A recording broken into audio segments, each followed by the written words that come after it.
Hi guys, welcome back. My name is Steven and today I'll be reading Luke chapter 9. Luke chapter 9. Then he called his 12 disciples together and gave them power, all authority over all demons, and to cure diseases. He sent them to preach the kingdom of God and to heal the sick. And he said to them, "Take nothing for the journey, neither staff, nor bag, nor bread, nor money, and do not have 2 tunics apiece. Whatever house you enter, stay there, and from there depart. And whoever will not receive you, when you go out of that city, shake off the very dust from your feet as a testimony against them." So they departed and went through the towns, preaching the gospel and healing everywhere. Now Herod the tetrarch heard of all that was done by him, and he was perplexed, because it was said by some that John has risen from the dead, and by some that Elijah had appeared, and by others that one of the old prophets had risen again. Herod said, "John I have beheaded, but who is this of whom I hear such things?" So he sought to see him. And the apostles, when they had returned, told him that all that had done.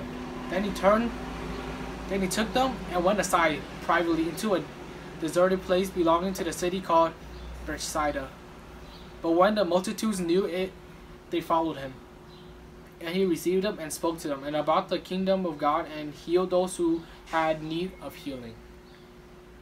When the day began to wear away, the 12 came and said to him, "Send the multitude away, that they might go into the surrounding towns and country, and lodge and get provisions, for we are in the desolate place here."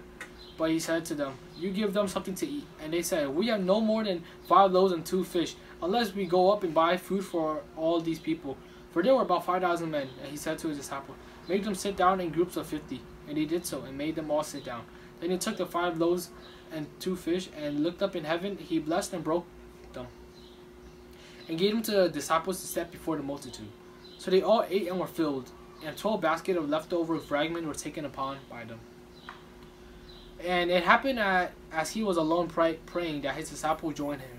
And he asked them, saying, "Who do the crowd say that I am?" So they answered and said, "John the Baptist, but some said Elijah, and others say the one of the old prophets had risen again."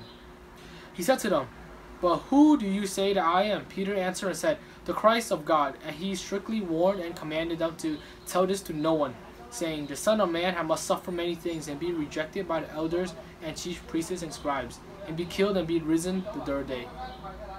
Then he said to them all, "If anyone desires to come after me, let him deny himself, and take up his cross daily, and follow me. For whoever desires to save his life will lose it, but whoever loses his life for my sake will save it.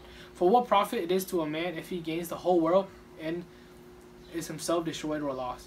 For whoever is ashamed of me and my word, of him the Son of Man will be ashamed, when he comes in his own glory, and in his Father's and the holy angels. But I'll tell you the truth, there are some standing here, you shall not taste death till they see the kingdom of God." Now it came to pass about 8 days after these saying, that he took Peter, John, James, and went up on the mountain to pray. As he prayed, the appearance of his face was altered, and his robe became white and glistening.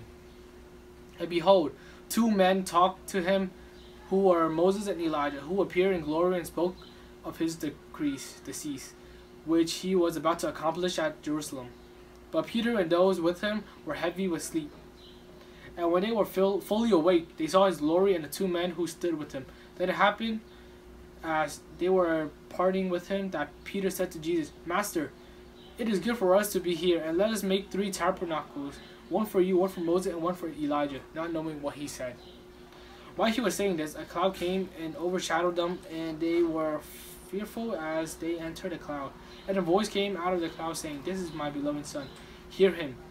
When the voice had ceased, Jesus was found alone. But they kept quiet, and told no one in those days that any of the things they had seen. Now it happened on the next day, when they had come down from the mountain, that a great multitude met him. Suddenly a man from the multitude cried out, saying, "Teacher, I implore you, look on my son, for he is my only child. And behold, a spirit seized him, and he suddenly cries out and convulses him, so that he foams at the mouth, and he departs from him with great difficulty, bruising him. So I implore your disciples to cast it out, but they could not." Then Jesus answered and said, "O faithless and perverse generation, how long shall I be with you and bear you with you? Bring your son here." And as he was still coming, the demon threw him down and convulsed him. Then Jesus rebuked the unclean spirit, healed the child, and gave him back to his father. And they were all amazed at the majesty of God. But while everyone marveled at all the things which Jesus did, he said to his disciples, "Let those words sink down into your ears, for the Son of Man is about to be betrayed into the hands of men." But they did not understand this saying, and it was hidden from them that they did not perceive it, and they were afraid to ask him about the saying. Then a dispute arose among them as to which of them would be the greatest. And Jesus, perceiving the thoughts of their hearts, took a little child and set him by him, and said to them, "Whoever receives this little child in my name receives me, and whoever receives me receives him who sent me. For he who is least among you will be the greatest." Now John answered and said, "Master, we saw someone casting out a demon in your name, and we forbade him because he does not follow us." But Jesus said to him, "Do not forbid him, for you who is not against us is on our side." Now it came to pass, when the time has come for him to be received up, that he steadfastly set his face to go to Jerusalem, and sent messengers before his face. And as they went, they entered a village of the Samaritans to prepare for him. But they did not receive him, because his face was set for a journey to Jerusalem. And when his disciples James and John saw this, they said, "Lord, do you want us to command fire to come down from heaven and consume them, just as Elijah did?" But he turned and rebuked them and said, "You do not know what manner of spirit you are of. For the Son of Man did not come to destroy men's lives, but to save them." And they went to another village. Now it happened as they journeyed on the road, that someone said to him, "Lord, I will follow you wherever you go." And Jesus said to him, "Foxes have holes, and birds of the air have nests, but the Son of Man has nowhere to lay his head." And he said to another, "Follow me." And he said, "Lord, let me first go and bury my father." Jesus said to him, Let the dead bury their own dead, but you go and preach the kingdom of God." And another also said, "Lord, I'll follow you, but let me first go and bid them farewell who are at my house." And Jesus said to him, "No one, having put his hand on a plow and looked back, is fit for the kingdom of God." Luke chapter 9. See you in Luke chapter 10.